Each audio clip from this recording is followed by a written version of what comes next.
추수감사절인 어제 커네티컷주에서 복수의 민주당 소속 연방의원들 자택을 겨냥해 폭발물 설치 협박이 잇따랐습니다.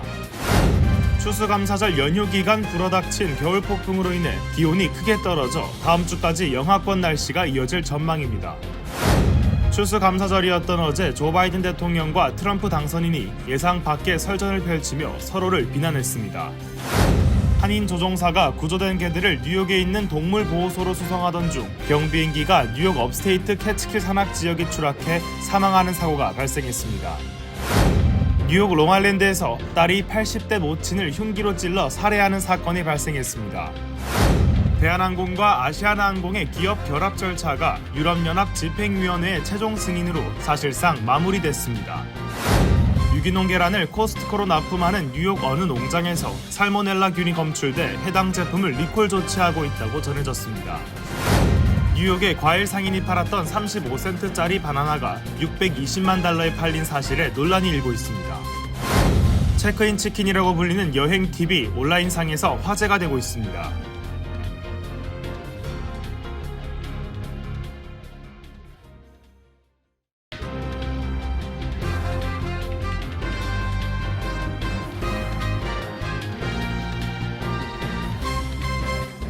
안녕하십니까.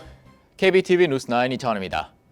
최근 도널드 트럼프 차기 행정부 내각 지명자를 상대로 폭탄 위협이 발생한 가운데 추수감사절인 어제 커네티컷주에서 복수의 민주당 소속 연방의원들 자택을 겨냥해 폭발물 설치 협박이 잇따랐습니다. 다행히 실제 폭발물이 발견되지는 않았지만 트럼프 2기 행정부 강요 지명자를 상대로 한 폭탄 협박이 민주당 소속 연방의원을 상대로 번지고 있는 모습입니다. 전상 기자입니다. 커네티컷주 출신 민주당 하원의원 최소 5명의 자택에 어제 폭탄 테러 위협이 가해졌다고 의원들과 의원 사무실들이 밝혔습니다. 위협을 당한 의원들은 크리스 머피 상원의원, 짐 하임스 하원의원, 조 커트니 의원, 존 라슨 하원의원, 자나 헤이스 의원 등으로 모두 경찰에 신고했습니다. CNN은 현재까지 파악된 당사자는 7명이라고 보도했습니다. 신고를 받은 경찰은 이 의원들의 자택에서는 어떤 폭탄의 흔적도 폭발물의 증거도 찾을 수 없었다고 밝혔습니다. 이번 민주당 의원들에 대한 폭탄 테러 위협은 도널드 트럼프 대통령 당선인의 차기 정부 공직 내정자들에 대한 똑같은 폭탄 테러 위협이 있었다는 신고가 나온 다음 날부터 시작됐습니다. 민주당 의원들이 협박을 당하기 전날 뉴욕에서는 트럼프 당선인이 유엔 주재대사로 지명한 앨리스 스터파닉, 법무장관 지명자 맷 게이츠, 노동부 장관 지명자인 로리 차베스 디리머 하원의원 등 공화당 의원들도 폭탄 테러 위협을 받았습니다.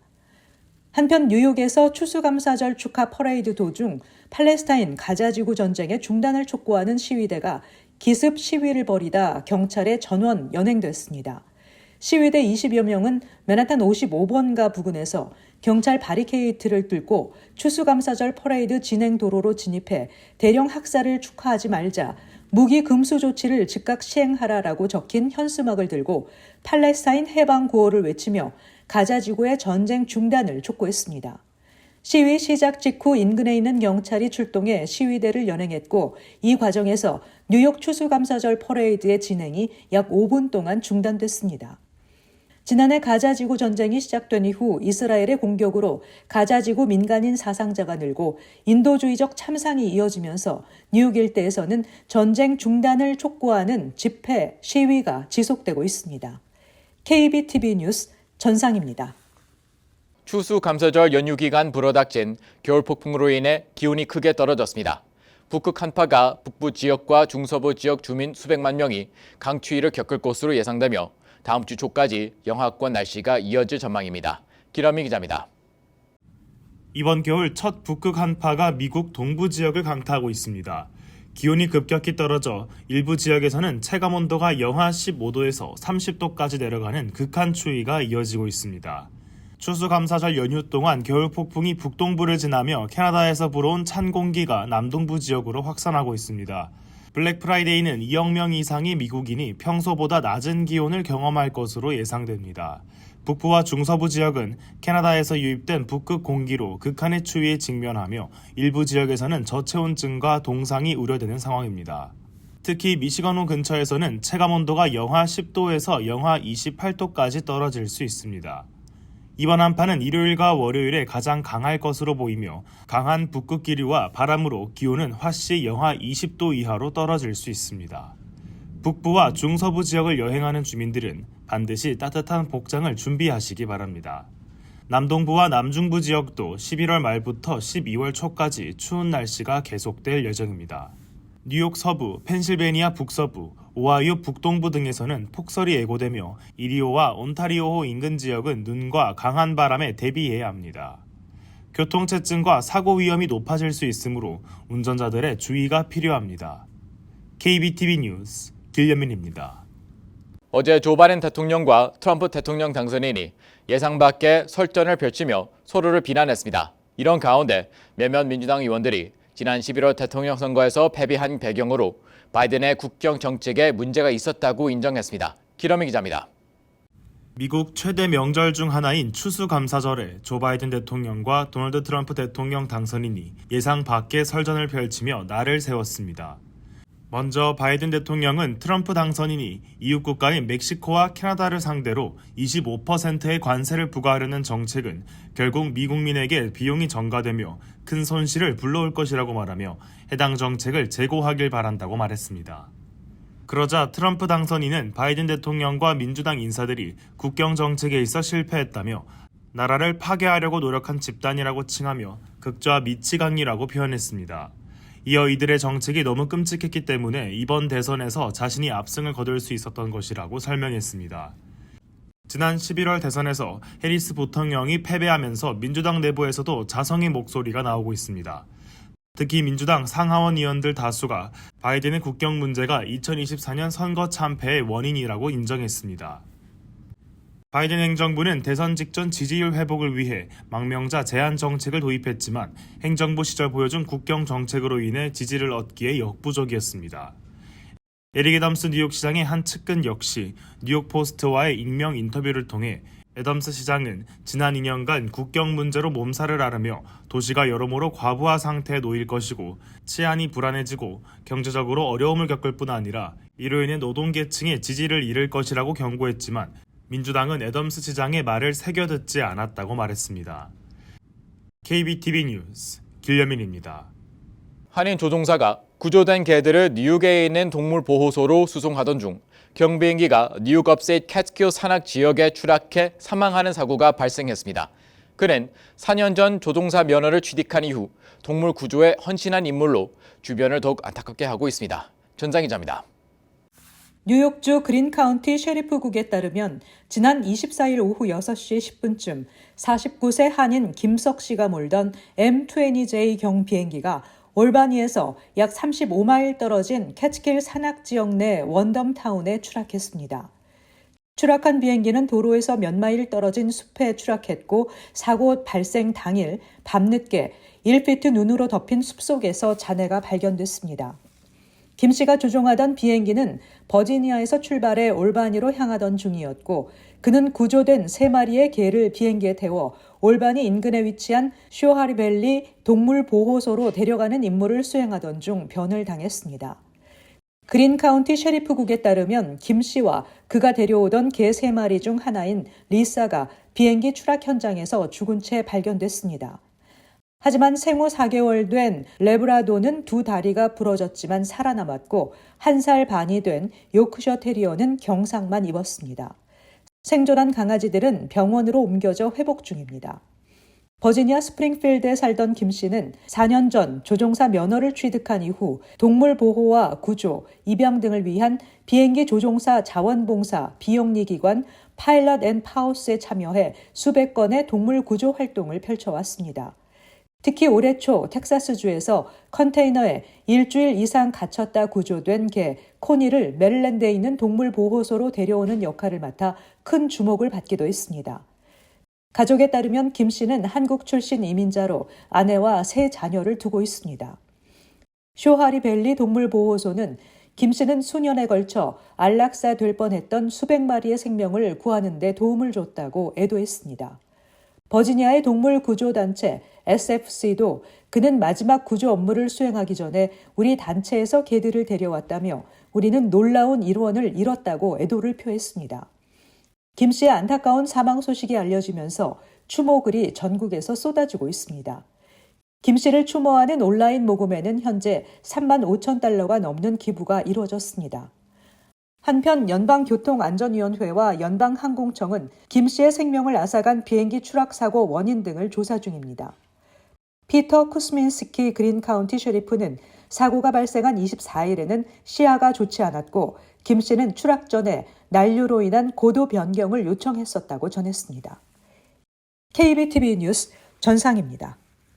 뉴욕 러랜드에서 추수감사절을 하루 앞두고 딸이 80대 모친을 흉기로 찔러 살해하는 사건이 발생했습니다. 기러미 기자입니다. 뉴욕 롱아일랜드에서 추수감사절 하루 전날 50대 여성이 80대 모친을 흉기로 찔러 살해하는 사건이 발생했습니다. 뉴욕 롱아일랜드 서포 카운티 경찰은 지난 수요일 저녁 9시경 84세 여성 조세핀 베카토로스의 거주지에서 흉기에 찔려 쓰러진 채 발견됐다는 신고가 접수됐다고 밝혔습니다. 피해자는 롱아일랜드 서포 카운티 딕스힐 카멘코트에 위치한 자신의 자택에서 흉기에 피습된 채 발견됐으며 흉기를 휘두른 용의자는 피해자의 딸인 것으로 밝혀졌습니다. 당국은 51세 용의자 다이애나 베카도르스를 뉴욕시 롱아일랜드 시티 센터 블루버드에 위치한 그녀의 자택에서 체포했습니다. 다이애나 베카토르스는 현재 2급 살인 혐의로 기소됐으며 오늘 센트럴 아이슬립 법원에서 기소 심사를 받았습니다. 당국은 사건이 발생한 경위에 대해 조사를 진행하고 있습니다.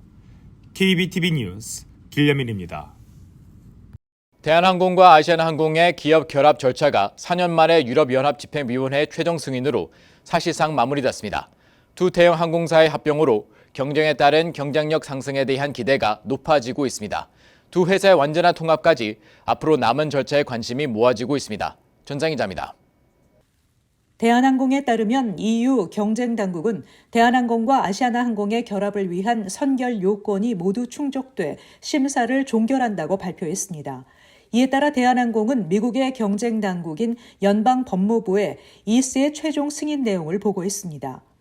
이젠 남은 건 미국의 승인인데 연방법무부 심사도 사실상 마무리 단계라는 게 업계의 시각입니다.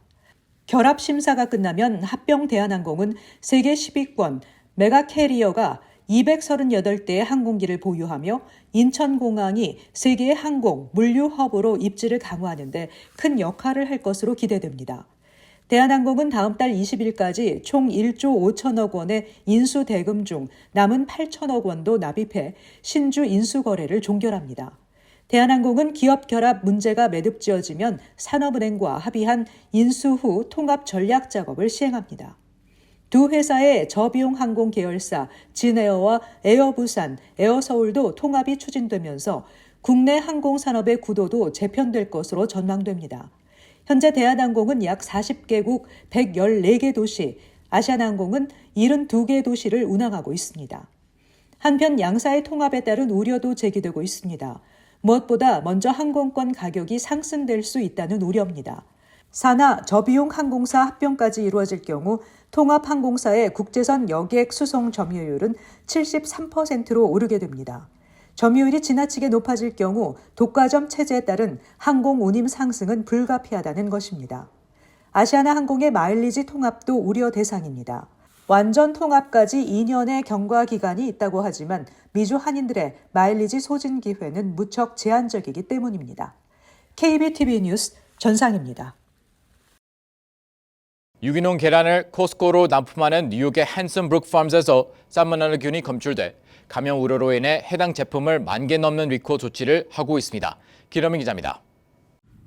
유기농 계란을 코스트코로 납품하는 뉴욕 어느 공장에서 살모넬라균이 검출돼 감염 우려로 인해 해당 제품을 10,000개 넘게 리콜 조치를 하고 있다고 전해졌습니다. 지난주 금요일 뉴욕 식품의약국에서는 균 감염 계란은 커클랜드 오가닉 패스처라이즈드 계란이며 알라바마, 조지아, 노스캐롤라이나, 사우스캐롤라이나, 테네시의 25개 매장에 납품됐다고 밝혔습니다. 해당 제품의 리콜은 뉴욕주의 핸선 브룩팜에서 판매용 계란이 아닌 것을 납품하면서 시작됐다고 FDA는 전했습니다.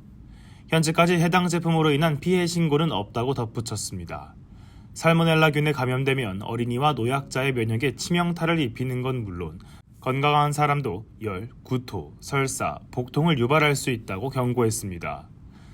당국은 위험에 노출된 해당 제품을 구매한 소비자들에게 계란 포장의 줄리안 코드 327과 유통기한이 2025년 1월 5일 여부를 확인할 것을 당부했습니다.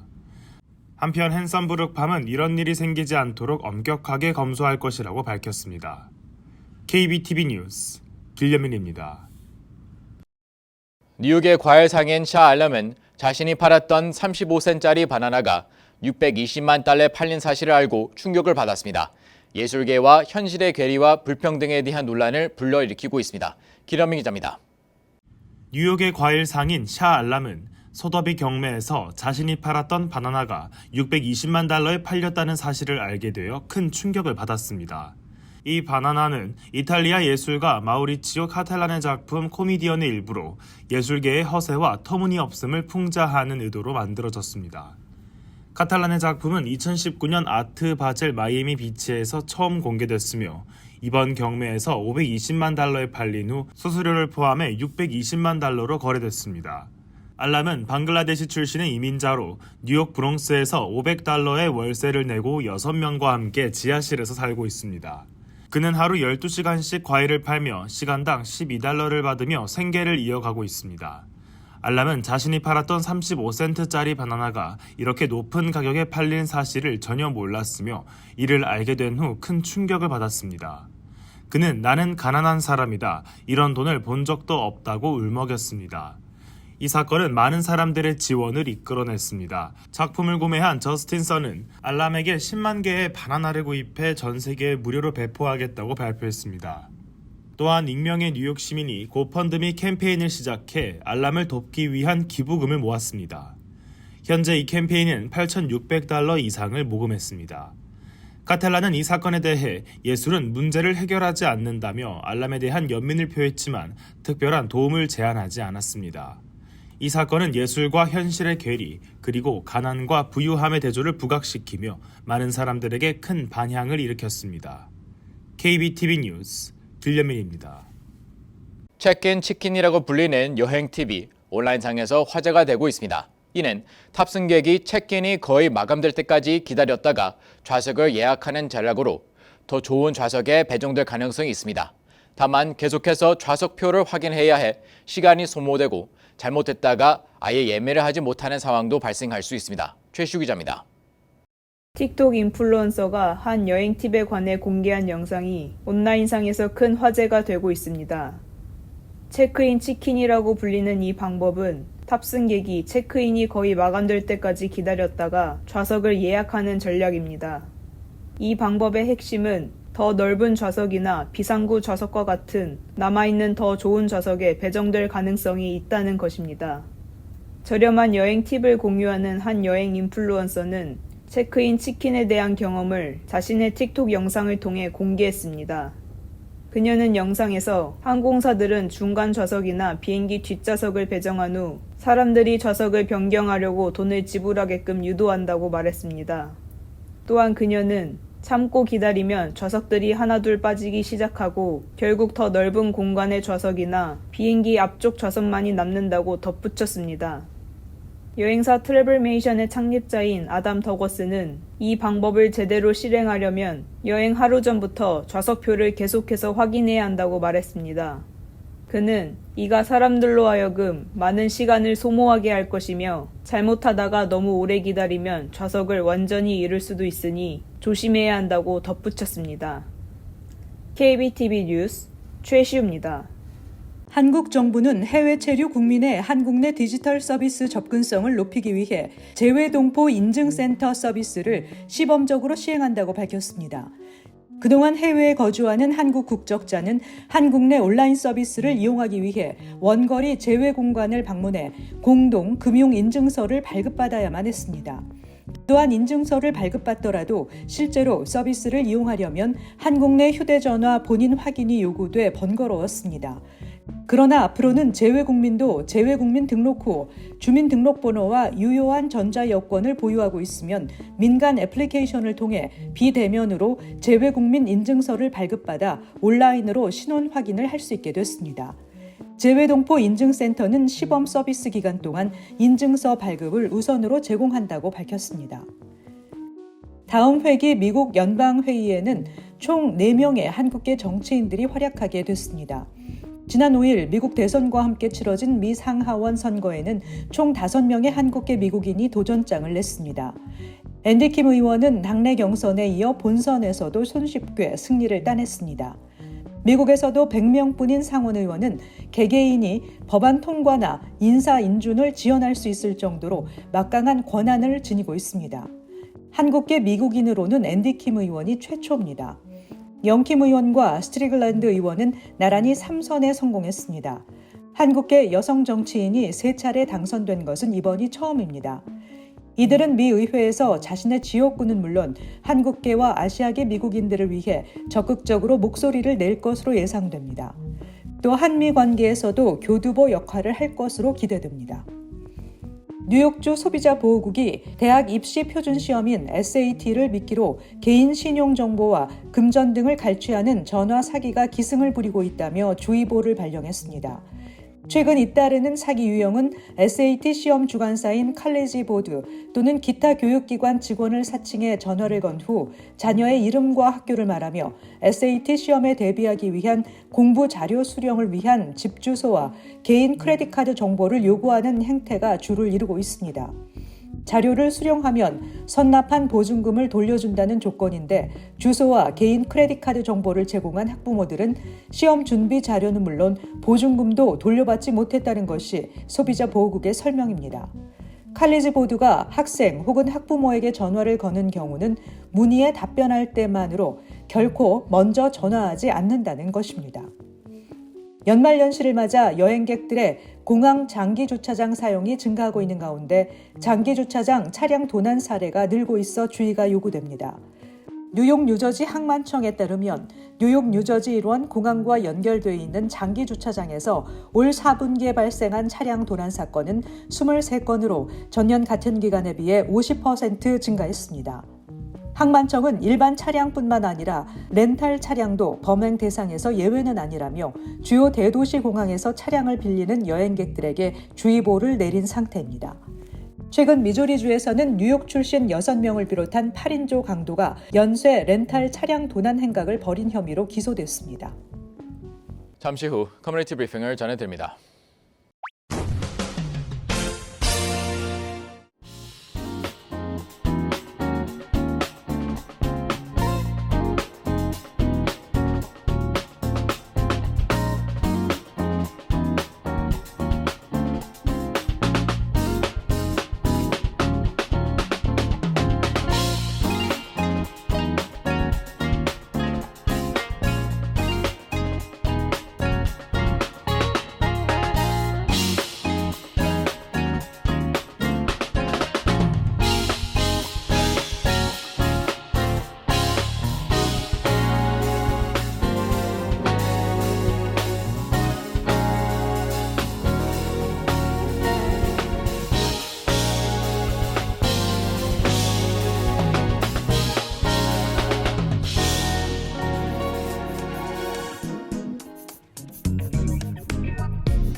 이어서 환율과 증시 전해드립니다.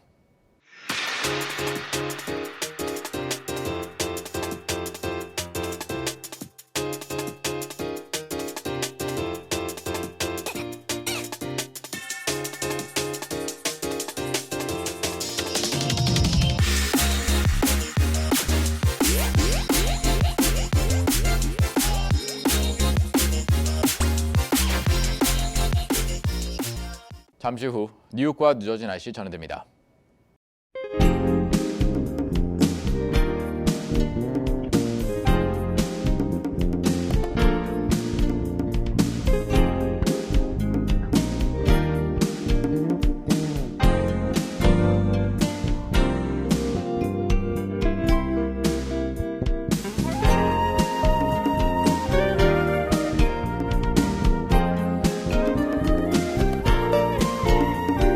KBTV 뉴스9 마칩니다. 오늘도 시청해주셔서 감사합니다. 편안한 밤 보내시 바랍니다.